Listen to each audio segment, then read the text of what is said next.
And so hopefully we're going to talk about a couple of things that should be a little bit useful in helping you hit these goals. So first, let's talk about millennials. And video here should be fine because we'll go slowly here. So when we talk about millennials, let's just talk about who we are speaking about. So from 1981 to 1996, right? These folks are currently about 26 to 41. They'll turn 42 next year, obviously. There are about 73 million baby boomers in the United States. So this is the largest generation of Americans. More than half of all Americans are millennials or younger. So this becomes a really important part of our future donor plan. And we'll talk more about this, right? So when you look at the population by cohort of millennials, you can see here that millennials are the largest and will be the largest for the next 30 years, right? Gen X is going to cross baby boomers in 2028 as larger than them, as people, obviously folks are passing away. Silent generation becoming a very small percentage of the population as we go down. So this is really meaningful. And what you see here is, obviously there's Gen Z that's on the upswing. We haven't chatted about them. But this is really important across the board. So if you are serious about fundraising over the next 15 years, millennials are obviously going to be where the people are. When we look at some shared facts, we also see that there's a lot of things that are what we call tailwinds in support of millennials being really strong donors. So they're much more educated than previous generations, more than boomers, more than silent generations. They're also much more racially diverse. We'll show that in a second. Only about 56% of Americans are white. You can look here actually at racial diversity over time and look at where we are in the present, right? These are folks being born. And you can see how vastly different Gen Z and millennials are compared to silent generations. When you look at, a lot about plan giving, for instance, being, all my plan giving donors are white. Well, people born in the United States in 1940, you can see the overwhelming majority of them are white. So that you're basically going to get more diversity among your donors as you go younger across the board. Terry asks, this is US, by the way, when we say stats. Terry says, what is the silent generation? As you can see here, the silent generation is 1925 to 1945. So those are folks who were born before the baby boomers. Other things to know, right? More than half of millennials are not married. This is a really important factor. In 2019, 44% of millennials were married compared to 61% of boomers. Millennials who do get married are doing it later in life. Average man is first getting married at 60 and women at 28. This is significantly older than previous generations. And college-educated millennials are actually the most likely to be married. So this is a shift from some other generations. They also have fewer children. So in 2018, 55% of women between 22 and 37 had given birth, compared to 64% of boomers when they were that age. Birth rates are significantly lower for women with advanced degrees. Women with less than a high school education had 50% more children than women with graduate degrees, to give you a sense, and other folks are in between, right? So you start to see some real differences in demographics here. When we look at millennial donors, we often talk about focusing on what we call the Oregon Trail generation. So this is the older half of millennials. They're about 33 to 41, turning 42 next year. This is the last generation to remember life before the widespread use of internet and cell phones, right? So this is sort of like the last constantly digital generation, and watch the whole transition happen, right? So that's, Caitlin says that's me. That's also me, born in 1984. And so you have this sort of really profound experience in childhood that then shifts into high school, et cetera, right? We headed to college just as 9/11 happened. I went to Georgetown, and a remarkable number of my peers were doing things like Islamic studies, Middle Eastern studies, even studying Arabic, because this is so formative for those folks. They have more of a globalist lens than some previous generations. We remember the Clinton years, but we were really shaped by the George W. Bush and Obama years, right? That was sort of, George Bush would have come to power in 2000. So folks here would have been between 19 and 11, right? So 11 to 19. So that's really the first first big political moment. They're increasingly charitable. So 87% of millennial employees give to charity, 70% volunteer more than an hour to a charitable cause. 3/4 of them consider themselves a philanthropist compared to 35% of boomers. They also pay attention to what happens with the donors they give, with the dollars they give, excuse me. 66% track results for nonprofits they support compared to 32% of baby boomers. The source here, asks Anjali, is Forbes and Fidelity Charitable, so thank you there. They also give differently, right? So a yearly impact report on millennials found they perform smaller actions before donating a lot. They're very heavily influenced by peers. They care a lot more about issues and organizations. And 90% would stop giving if they distrust an organization. 90% are also compelled to give by the mission. And so really talking about not just how great your institution is, but what you're doing ends up being really, really important. When we look at giving channels, right, we see that online through the website is by far the most important. Social media is second, texting pretty low. But one thing that's interesting here is direct mail has really fallen off a cliff for not just millennials, but also Gen X. So folks born after 1980, you see a huge drop in direct mail giving. Boomers, you see that online has surpassed it, and the silent generation is the last generation where direct mail outpaces online giving. So it's really interesting to see. As a case study, I want to sort of share my friend and colleague, former colleague, Lakshmi, right? So worked at FreeWill, was an engineer at Google, world traveler. She's an older millennial like me. And she really thinks about giving, and we'll talk more about stock giving in a second, but she has a bunch of Google stock, right? She was paid in Google stock for a while in terms also that. And it feels different for her, like bonus money. Invest in crypto early, she saw huge gains, and she'd prefer to give stock, but no one ever asked, and it wasn't really obvious on the website. So instead she gives small gifts. This is really, really important.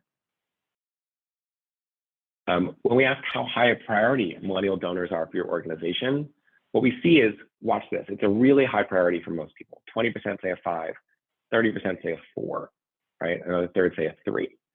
When we ask about what number of total donors and gifts come, everybody says 0 to 25%, or I don't know, right?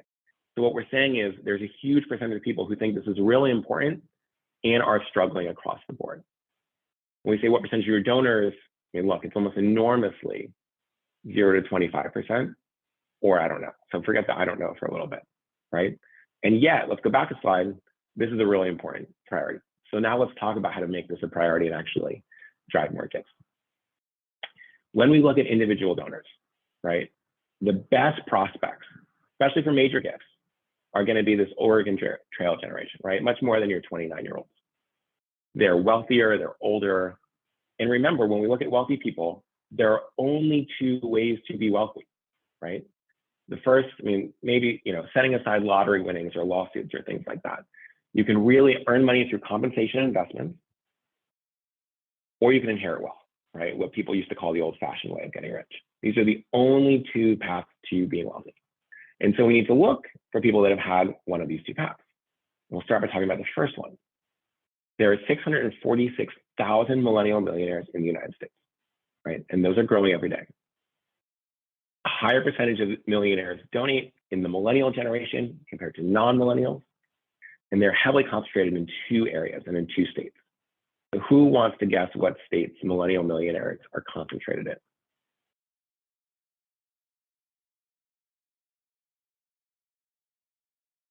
All right, we're getting a huge number of California and New York, some Texas. That is correct, right? So let's dive in here. California and New York have combined 58% of all millennial millionaires. Florida is 3rd, Massachusetts is 4th, and Texas is 5th. Washington State rather, New Jersey, Virginia, Illinois, and Maryland round out the top 10. So this is really interesting. Now, why does this happen? Well, let's dive in. Why California, right? In California, we have a tech boom. What we call FANG companies, Facebook, Amazon, Apple, Netflix, Google created millionaires. There's a booming stock market, and the rise of crypto created millionaires in New York. as well as in the Bay Area. Let's go back for a second. Also, you have like, high-powered consultants, high-powered lawyers, some investment bankers across the board, right? And those assets are primarily in things like real estate and stocks, very likely to be a source of giving. Real estate, a really bad type of giving for millennials, right? No one is giving you their New York walk-up apartment. And then crypto is also seeing a big rise in gifts. And so this is a big shift. One of the things that's happening, though, is that concentration, right? That graph I showed you is about 2 years old in terms of states.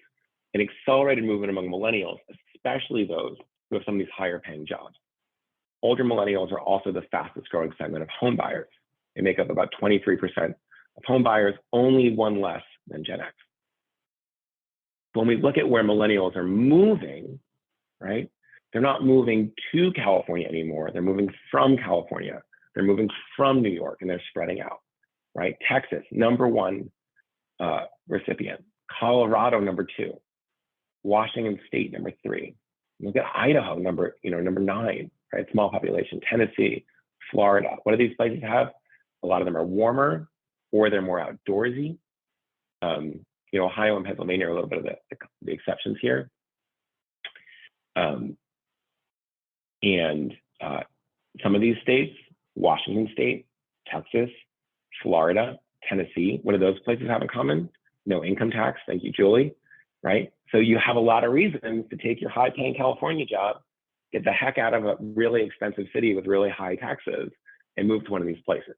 So as we start to cultivate some of these places, some of these donors in these states, you're going to start to see more gifts. So moving across the United States, as we mentioned, that's a big trend, right? So basically, you had all these millionaires, the ones who are earning, who are millionaires from comp and investments and things like that, starting in New York, starting in California, and now moving out. We'll talk more about these in a second. They're also more hands-on with their investments, right? So they prefer things like stock and crypto and donor advised funds because they can be more hands-on in management. These tools give millennials a strong sense of control over their investments and charitable giving. They use things like Robinhood and Coinbase, and 40% of millennials check their investments every single day, every day.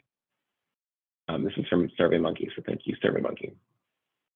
When we look at this, and some of you will notice it doesn't add up to 100%. So it's basically what group of people does which. What you see here is the number of people doing options trading and day trading is actually highest among younger generations. Millennials, silents and boomers tend to be much more passive, right? Passive long-term stocks or passive long-term mutual funds. And so that's a really big shift. These are very hands-on across the board. Also, when we look at what Gen Z, now this slide includes Gen Z, what do these folks own? Look at how much crypto and stocks outpace everything else, right? And so this is really an area of big wealth across the board. Almost 60% of millennials own crypto or stocks. Crypto is actually edging out as the most popular investment. They hold about 2.5% of US stocks and mutual funds by the end of June, but that's going to continue to go up, especially as we start to inherit money as a generation. Excuse me. They also stick together, right? And so millennials are much more urban in previous generations, creating epicenters of wealth and education. Boston, LA, DC, New York, San Francisco, Seattle, Austin, Chicago. Now, as we move, right, they're still moving into urban hubs. So that California to Texas migration is happening to Austin, right? The New York to Florida migration is happening to Miami and Fort Lauderdale. And so you have these cohorts of folks who are on a similar salary and equity trajectory and things like that.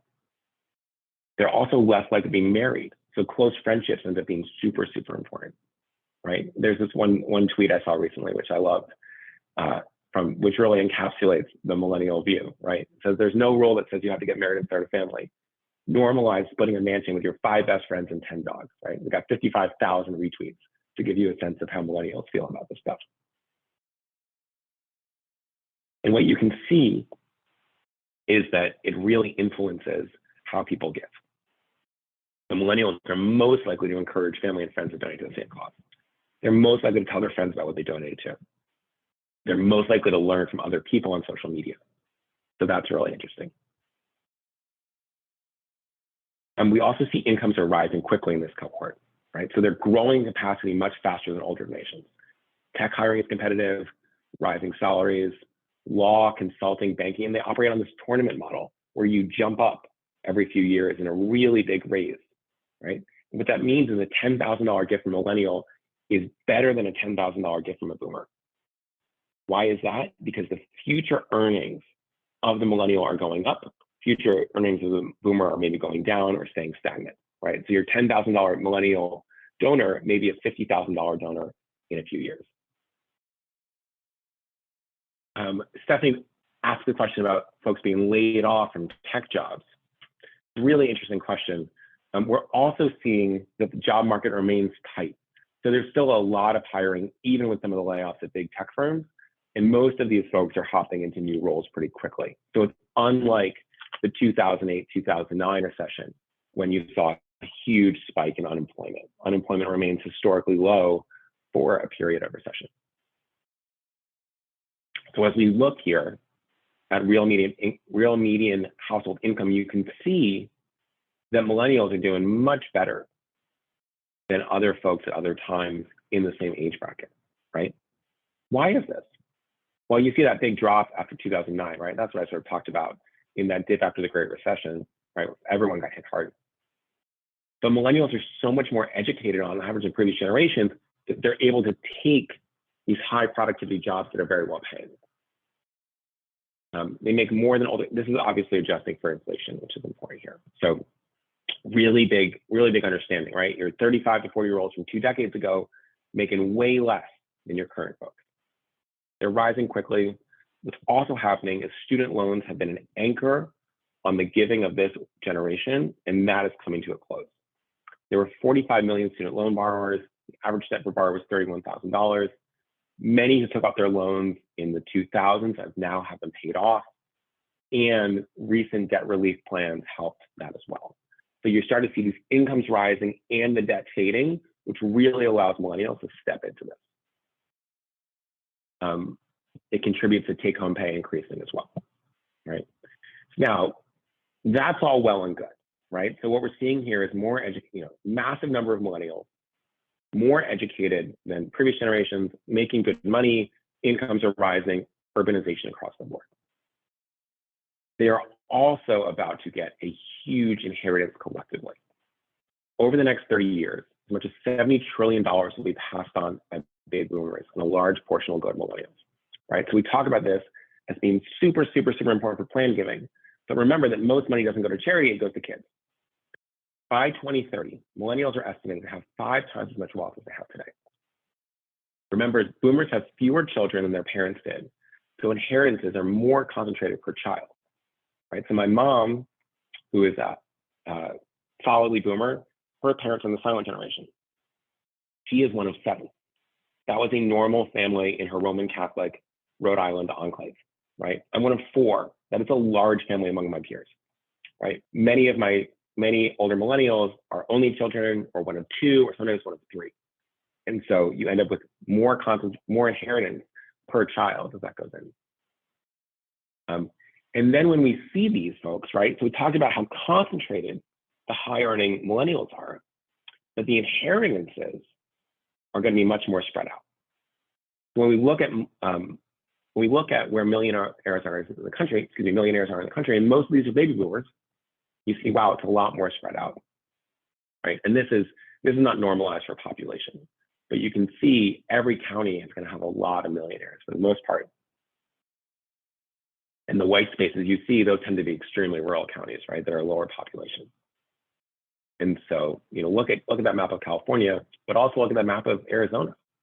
See how many millionaires there are. Look in Texas, right? Look at, all of Florida has a lot of millionaires, right? All of New Jersey, all of Massachusetts, all of Rhode Island, all of Connecticut, even, big parts of Tennessee, Kentucky, Illinois, Wisconsin, Minnesota, to a greater degree than you might imagine.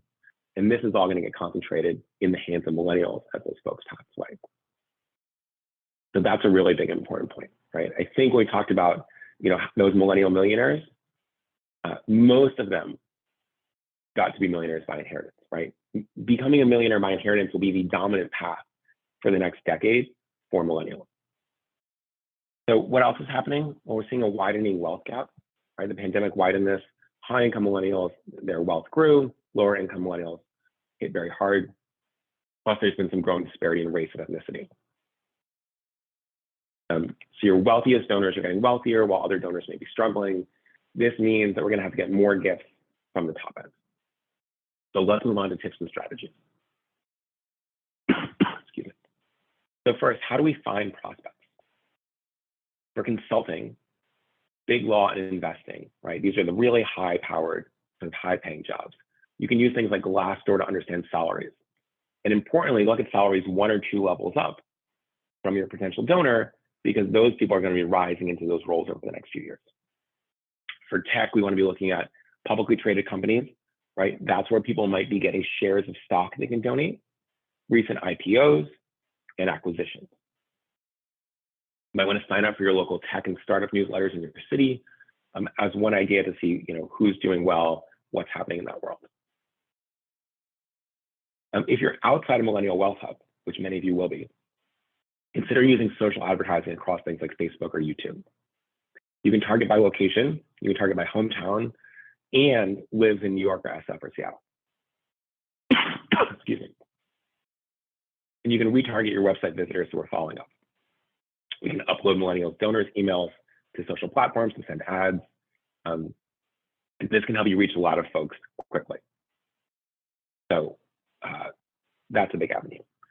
The other thing we're realizing is that donor advised funds are eating the world, right? They're the fastest growing giving vehicle in the charitable giving landscape.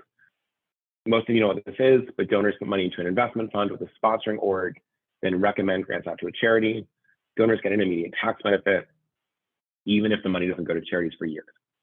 Usually invest in this account and it grows over time. DAFs allow millennials to give in a way that helps them feel more in control of the difference they're making and make a bigger impact. Millennial donors on average recommend higher grant dollars to charities via DAFs than older counterparts, right? So they're more interested in getting this money out faster, which is really good news. And the compound growth rate of dollars granted for millennials was 30%, right? So DAFs are the fastest growing. Millennials are the fastest growing component of donor advised funds. In comparison, traditionalists, which this study is what they call the silent generation, 17%, boomers 23%. So a millennial with a $100,000 DAF, more valuable than a boomer with a $100,000 DAF, not just because that person's income is going up. DAF should be an option every time you send donation asks. Give from my donor advised fund link on your donate page, check a box, I have a donor advised fund, I would like to learn more about giving this way, and a question in every survey you send. Excuse me. When you ask in every major donor conversation, say something like, many of our supporters give out of a donor advised fund. Would you like information on how other people are using their DAFs to make a bigger impact? Right. This sort of social proof language is really powerful. And you really, really, really want to know which of your supporters has a donor advised fund, because that money has already been allocated. So it's a huge pool of money that you could be. When you're updating your donate pages, right? So the pathway for millennial donors, remember they prefer to give online. What happens is you send them an email. This really important thing is happening, right? Because millennials are more focused on mission and impact in your organization. This is important thing is happening. Here's what we're doing about it. Click here to donate, right? Then they click here to donate because that's what you told them to. And then what happens is often they're shepherded only into giving cash, which is a huge mistake, right? Remember that organizations who focus on non-cash gifts grow 6 times faster. They're much larger from the same donors. And your online donate page is the only way that most donors will interact with you and gets way more traffic than the ways to give page. So they're also not going to call you on the phone, right? If you are a millennial, you know that you do not call strangers on the phone. You look on the website and then you go home. So what we want to do here on our donate pages, not somewhere else on the website, on our donate pages, make sure you have buttons for crypto, for stocks, for donor advised funds, and include a form to capture information of donors, why you want them to give this way, right? Any sort of reason actually really helps to make sure that these gifts are not becoming anonymous, which is a real problem with these gifts, right? So here's a small note at the bottom that you can write. When we talk about this, right, so we see that email and social media, as I mentioned, are the main avenues for people talking to millennials, right? Text, phone, direct mail, et cetera. But these are the big areas. And so what it needs to happen is those emails drive to the website and the donate page, but the donate page needs to be opening the aperture for larger gifts. It's really important because a lot of your donors could be giving you $20,000 in stock, and instead they're giving you $300 in cash because that is what you asked for. Tip 4, we're meeting millennials where they are. So we're treating them differently, we're recognizing them differently. You can get more personal, right? You can think text and individual emails. People really respond to these. In fact, texts have 100% open rates for millennials, but also they never check voicemails, right? So if you're a millennial, you know that like a voicemail is strange. Why don't you just send me a text message? You can also even do things like DMs on social media, as long as it's sort of super professional. Other things to know is when we're thinking about recognizing folks, right? If you're 36 and you're making your first larger donation, you'll never have been recognized before, right? This is a very new thing to you. And because we're on the upswing of our giving abilities, we want to think about how do we welcome them back? How do we support them? And so things like if you have recognition, you know, if you've got a president's circle or a leadership council or whatever these things are that have thresholds for giving, think about lowering them for people under 45 or under 40, right? So it's $10,000 a year to be in the president's circle, but it's $3,000 if you're under 40. Older donors are going to love having younger donors around, and those younger donors are going to say, oh, like, this is what it looks like. I'm going to be 45 soon, then I'm going to start getting in the 10K range, things like that. Okay, more stuff. Things like name scholarships, right? Same rule, right? Get them in the habit of naming scholarships, and you'll have them for the next 30 years.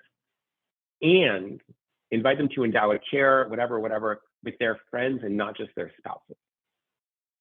So this is often, you know, you often hear like the Mary and Stephen Weathers endowment for whatever, right? Allow people to do that with their friends and pool their money, which is really cool, but much more in the vein of how millennials might give compared to older generations. Tip 5, remember that we're giving to impact over organizations. So feeling like your gift doesn't matter is the #1 reason for donor attrition for millennials. You want to make sure you can give them ways to have a bigger impact, and we want to be super clear on what impact that is, right? So boomers and Gen X are likely to look for testimonials and financial reports. Millennials want to see the impact reports of what you're doing, right? So it's less about efficiency and more what is going right over there. What are you doing well over there? Tell us those stories. Infographics are useful. They're better than brochures and reports. And the more that we can tie individual giving to specific things, the better, right? We did this in our whole writing session, but it is winter. We are trying to house 400 people in our homeless shelter to get them through the bitter cold. Can you help, right?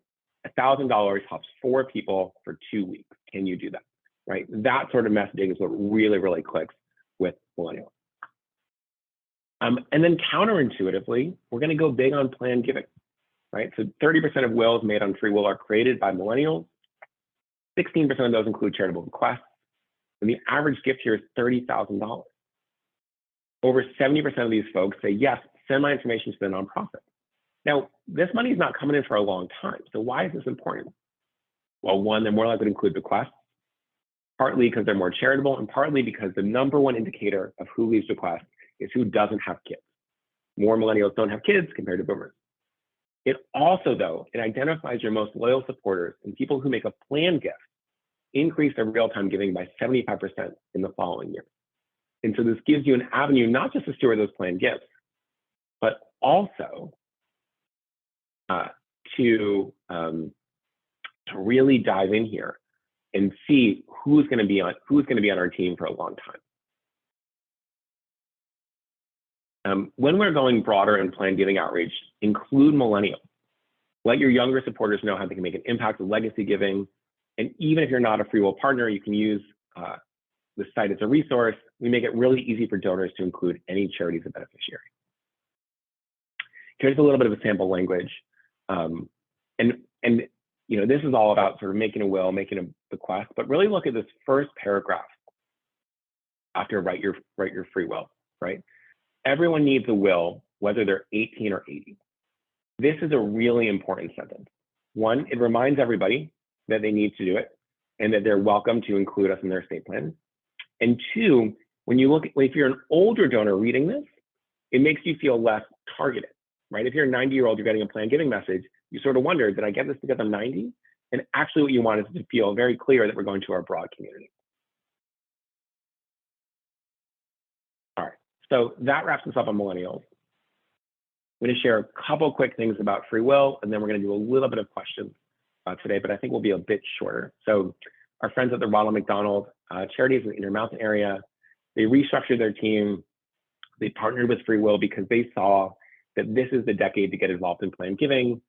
They saw 67 new bequest donors and 1.6 million in bequest commitments, I believe in just the first year. So really strong acceleration of their planned giving program.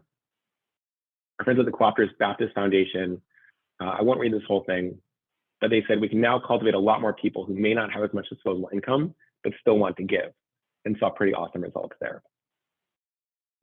Katie says, the FreeWill team makes it so easy for me to promote planned giving, et cetera, et cetera.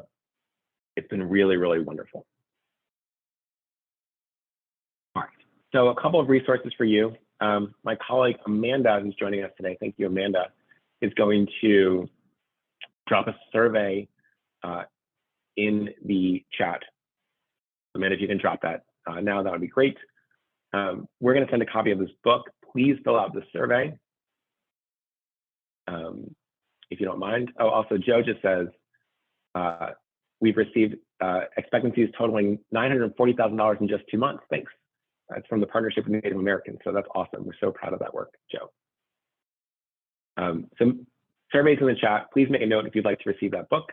A couple other resources for you. We have a whole guide to major gifts and millennial giving, some texting templates, and other things like that. So feel free to make a note there and we'll send these to you. And then lastly, excuse me again, a lot of folks asked about crypto. What's happening in the world? What does it mean for our fundraising? What's up with this FTX situation?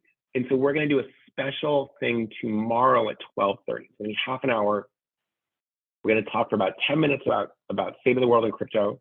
And we're going to talk for another 20 minutes about the crypto tools that FreeWill built. So you'll get a much sort of deeper product review. If you are interested, please make a note in the survey and we will invite you. So this is half an hour tomorrow at 12:30 Eastern. Hopefully my voice is in better shape then, but probably not. Okay, we can get through that as well. And then lastly, if you're interested in working with us, FreeWill is a great fit for organizations with more than 1 million in annual individual contributions, or at least 5,000 email supporters. We work with 1,000 people, 1,000 nonprofits, and we love doing it. So thanks to all the FreeWill partners that are here. And yeah, let's wrap up there. If it's okay with you all, normally we do a deeper Q&A. I think you can probably hear that my voice is failing at this point from being a little under the weather. So we'll pause here and give everyone 15 minutes back. But a huge thank you to you all for joining, for pushing through the audio issues. I hope you had a wonderful, wonderful Thanksgiving, and can't wait to see you very soon.